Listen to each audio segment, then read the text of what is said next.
De repente, sem aviso, o Fusca que os transportava começou a tremer violentamente.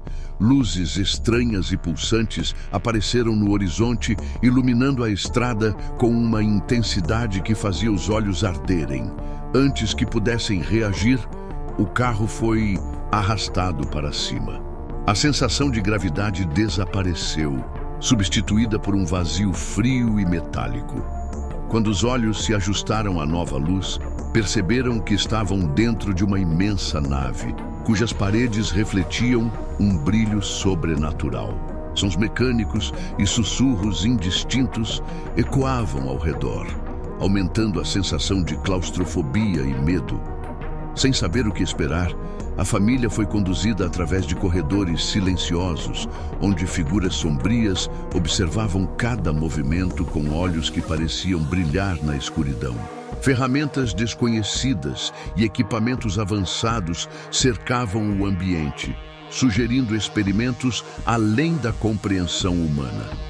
Ele sentiu um arrepio percorrer sua espinha quando uma das criaturas se aproximou, seus movimentos precisos e impassíveis, enquanto instrumentos frios eram preparados para procedimentos inexplicáveis. Maggie, sua filha, tentou resistir, mas a força invisível que os mantinha presos era muito forte. Rosa, sua esposa, lutava para manter a calma, segurando a mão de Lavínia, a neta de 3 anos que chorava aterrorizada. O medo era palpável. Cada segundo dentro daquela nave parecia uma eternidade de incertezas e horrores indescritíveis. Enquanto as luzes se intensificavam e o frio se tornava insuportável, a família enfrentava o desconhecido, suas vidas mudando, para sempre naquele lugar onde a realidade humana era apenas uma lembrança distante.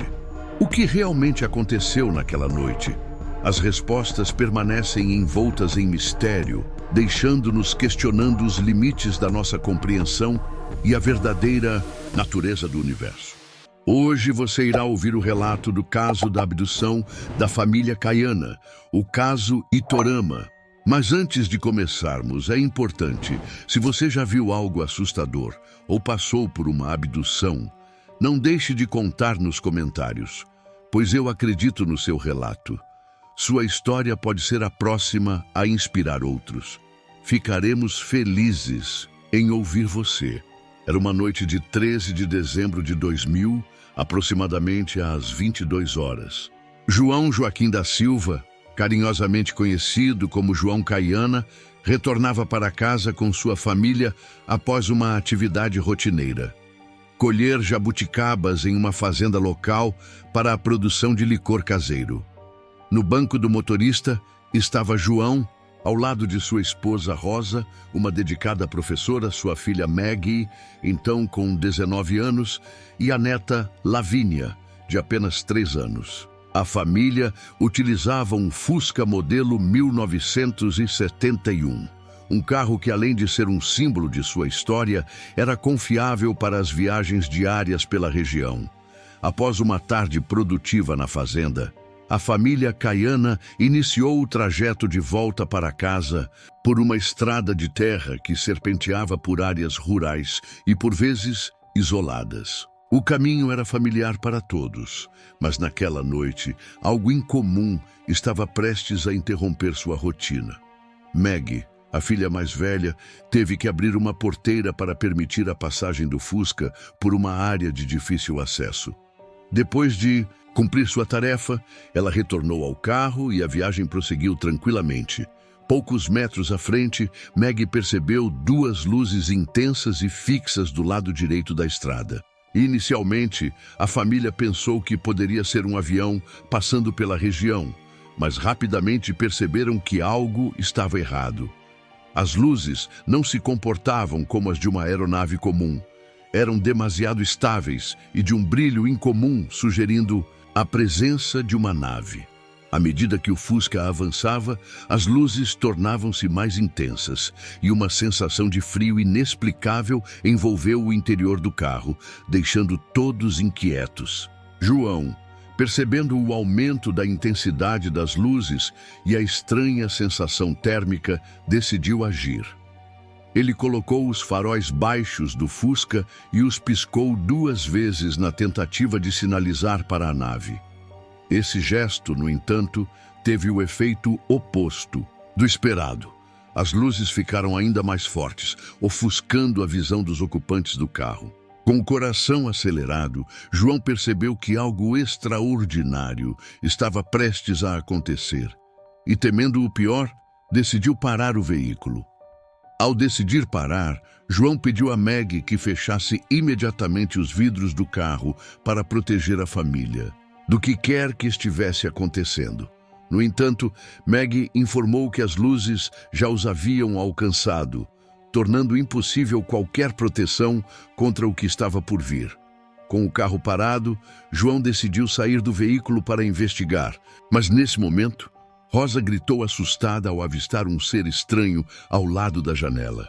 A criatura tinha uma aparência incomum, com traços que não correspondiam a nenhuma espécie conhecida na Terra. João, ainda tentando compreender a situação, avistou outra criatura ao lado do carro. O pânico tomou conta dele, e ao fechar a porta para tentar controlar a situação, ele tentou trocar a marcha do Fusca. Foi então que sentiu um choque intenso, como se suas forças estivessem sendo sugadas de dentro dele. Meg, debilitada pelo choque, desmaiou, deixando João ainda mais desesperado para manter o controle do carro. Determinado a sair daquele local desconhecido, João tentou novamente manobrar o Fusca, mas percebeu que o carro estava flutuando. A visão das copas dos eucaliptos passando rapidamente abaixo indicava que estavam sendo elevados a uma altura considerável. Uma luz intensa envolveu todo o veículo, criando um ambiente quase surreal. A família, juntamente com o carro, foi puxada para cima por uma força invisível. No momento em que o Fusca foi levantado, João viu uma escotilha se abrindo no que parecia ser uma nave. Várias luzes coloridas inundaram o ambiente e antes que pudesse reagir, ele desmaiou novamente, levando toda a família ao desconhecido interior da nave. João despertou sentindo um frio intenso e uma confusão mental. Ele mal compreendia onde estava e o que havia acontecido. Observando pela janela do carro, percebeu que estavam descendo por uma estrada estreita. O Fusca tocou o solo suavemente e o motor voltou a funcionar, assim como os faróis. No entanto, as luzes vermelhas e amarelas ainda piscavam, indicando que algo não estava completamente normal. Sem perder tempo, João decidiu partir imediatamente dali. A família, ainda em choque, dirigiu-se para o hospital mais próximo. Durante o trajeto, Meg despertou de seu desmaio, aliviando um pouco a tensão no carro. Chegando ao hospital, foram recebidos pelo médico Luiz Carlos Vieira, que estava de plantão naquela noite. No hospital, a família Caiana foi rapidamente atendida. Todos apresentavam pressão arterial de 14,9, o que indicava que estavam sob estresse significativo. Além disso, seus corpos estavam extremamente gelados, uma evidência clara da exposição às intensas temperaturas dentro da nave. No entanto, apesar das aparências externas, não apresentavam sinais de ferimentos visíveis, o que deixava os médicos perplexos.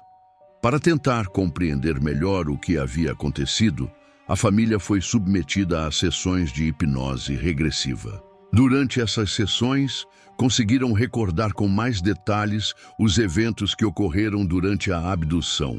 João Caiana revelou que a nave onde estavam detidos era um ambiente altamente tecnológico, com equipamentos avançados que pareciam desafiar a compreensão humana. A família permaneceu dentro da nave por aproximadamente 1 hora. Durante esse período, as criaturas extraterrestres realizaram diversas intervenções. Meg passou por uma espécie de cirurgia na cabeça, possivelmente para coletar informações ou realizar algum tipo de experimento neurológico. Rosa teve sangue coletado da perna esquerda, o que levantou questões sobre os propósitos dessa coleta. Lavínia, 3 anos. Foi oferecida uma água que parecia suja e pouco atraente. As criaturas insistiram que ela a consumisse, o que resultou em vômitos quando foi colocada em um dispositivo giratório. Além disso, houve uma coleta de amostras na coluna e no pé da menina.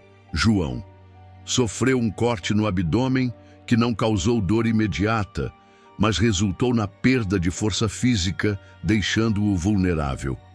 Após o corte no abdômen de João, Lavínia foi levada por uma criatura menor para outra sala, onde foi novamente forçada a consumir a água suja.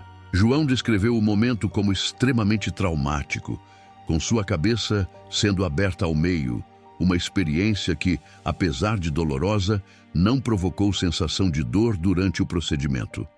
Após o retorno, todos os membros da família apresentaram marcas físicas que pareciam ser vestígios das intervenções realizadas durante a abdução. Essas marcas foram documentadas e fotografadas, servindo como evidência física do que haviam passado. Curiosamente, nenhum deles relatou ter sentido dor durante os procedimentos, o que aumenta o mistério em torno das intenções das criaturas. A experiência de abdução deixou marcas profundas na família Caiana. Meg, traumatizada, evitava retornar ao local do incidente, demonstrando um medo constante de reviver o que havia acontecido. Rosa, por sua vez, ficava extremamente nervosa ao acompanhar João em qualquer atividade relacionada ao caso, indicando um nível elevado de estresse pós-traumático. A divulgação do caso Caiana ganhou ampla repercussão na mídia local e nacional. No entanto, ao invés de receberem apoio e compreensão, a família enfrentou preconceito e até mesmo chacota por parte de alguns membros da comunidade. As histórias de abdução, frequentemente vistas com ceticismo, levaram a família a se tornar alvo de hostilidade. Em um episódio particularmente doloroso, a casa da família foi apedrejada por moradores locais. Esse ato de violência foi inexplicável, já que a família apenas compartilhava sua experiência na esperança de obter ajuda e compreensão. Esse evento deixou a família ainda mais isolada e desamparada, aumentando o trauma já existente. Apesar do trauma e das adversidades enfrentadas, João Caiana desenvolveu um interesse peculiar pelas criaturas extraterrestres e pelo folclore relacionado a abduções. Ele passou a estudar mais sobre o assunto, buscando compreender as intenções das criaturas que os haviam levado. Em diversas ocasiões, João relatou visões dos seres dentro de sua casa, sugerindo que as experiências vividas deixaram uma marca duradoura em sua percepção da realidade. Rosa, Meg e Lavínia, embora menos receptivas às visões, também foram profundamente afetadas. A relação familiar, antes sólida, passou por tensões devido aos eventos traumáticos, mas também se fortaleceu em certos aspectos, com todos buscando apoio mútuo para superar o que haviam vivido. A abdução da família Caiana permanece como um dos casos mais intrigantes e debatidos no campo da ufologia brasileira. A combinação de evidências físicas, relatos detalhados e as consequências emocionais enfrentadas pela família oferece um panorama complexo e multifacetado sobre o fenômeno das abduções extraterrestres. João Caiana, apesar das adversidades, mantém uma visão de apreço pelas criaturas e pelo assunto folclórico que se tornou parte de sua vida. Ele acredita que a experiência, embora traumática, trouxe uma transformação positiva, ampliando sua compreensão sobre o universo e a existência de vida além da Terra. A história da família Caiana serve como um lembrete poderoso dos mistérios que ainda cercam o nosso mundo e do impacto profundo que eventos extraordinários podem ter na vida cotidiana das pessoas. Para aqueles que se interessam por casos ufológicos, o caso Itorama continua a ser um ponto de referência, inspirando investigações e discussões sobre o que realmente aconteceu naquela fatídica noite de dezembro de 2000.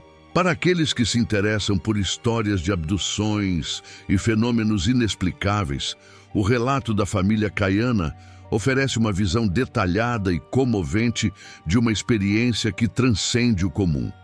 A comunidade de entusiastas e pesquisadores continua a explorar esse e outros casos semelhantes, buscando entender as verdadeiras intenções por trás dessas interações misteriosas. A abdução da família Kayana é uma narrativa que mistura medo, mistério e resiliência humana.